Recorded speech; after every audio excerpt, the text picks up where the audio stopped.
Actually Barrackpore evergreen ক্লাবের ২০২৪-এর দায়িত্ব পেয়ে প্রকৃতি এবং জল একে নিয়ে কাজ করছি। তো সেখান থেকে মনে হলো যে প্রকৃতির ক্ষতি না করে এরকম ইকো ফ্রেন্ডলি জিনিস দিয়ে ঠাকুর করি। তো বিগত দিনে আমি হিরে, রূপো, সোনা, মুক্ত, পাথর এগুলো ব্যবহার করে ফেলেছি। তাই মনে হলো যে অষ্টধাতুর করব। কারণ আমি শুনে থাকি যে যারা কারিগর তারা অষ্টধাতুর প্রতিমা গড়তে চায় না। তো এর কারণ আমার জানা নেই। তো আমি মনে করলাম যে অ্যাসেম্বল করে একটি ঠাকুর গড়ি অষ্টধাতু। এখানে মূলত লোহার পরিমাণ বেশি আছে। আর সব রকম ধাতু মিলিয়ে প্রায় ১৫০ কুইন্টাল ধাতু ব্যবহার করা হয়েছে। তো পুরোটাই সমাজের ক্ষতি না করা জিনিস। সেখান থেকেই এই ভাবনা। কি কি ধরনের জিনিস রয়েছে এর মধ্যে?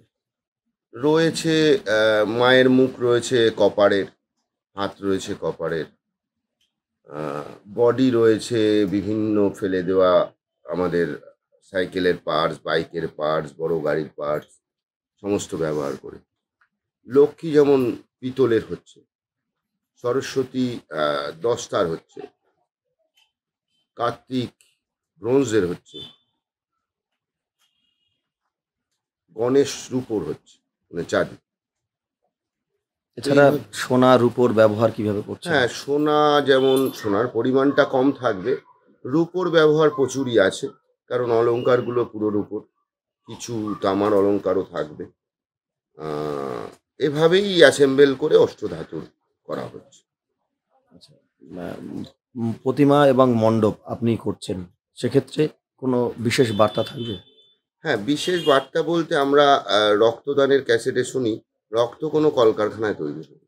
তো আমি মণ্ডপে দেখাতে চেয়েছি যে আমি প্রচুর গাছ বানিয়েছি। কিন্তু সে কিছুই দিতে পারছে না।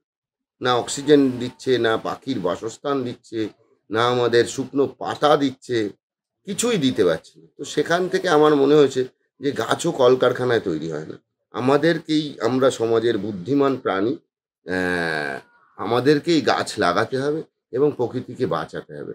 এবং জল যদি সংরক্ষণ না করতে পারি, মাটির তলা থেকে যত জল তুলবো তার ফলে ভূমিকম্পের সৃষ্টি হবে। বিশ্ব উষ্ণায়নের ফলস্বরূপ আমাদের এখন জল সংরক্ষণ দরকার।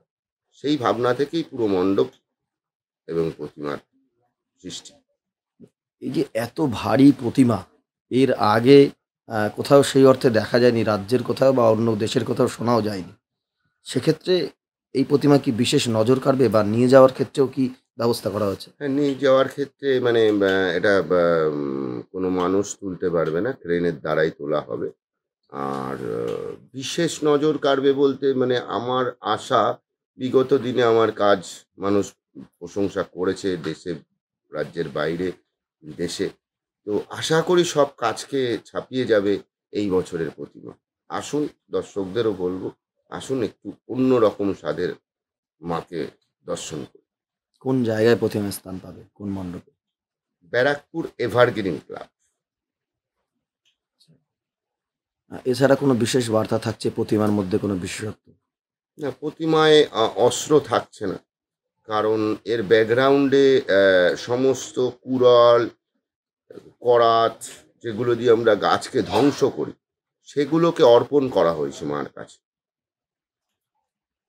মানে প্রকৃতি বাঁচাতেই একটা বার্তা। হ্যাঁ, প্রকৃতিকে রক্ষার স্বার্থে মানুষকেই সবচেয়ে বড় ভূমিকা নিতে হবে, এই বার্তা দেওয়ার চেষ্টা করছি। আপনার পুরো নাম? ইন্দ্রজিৎ পোদ্দার, বাণীপুর মনসাগর।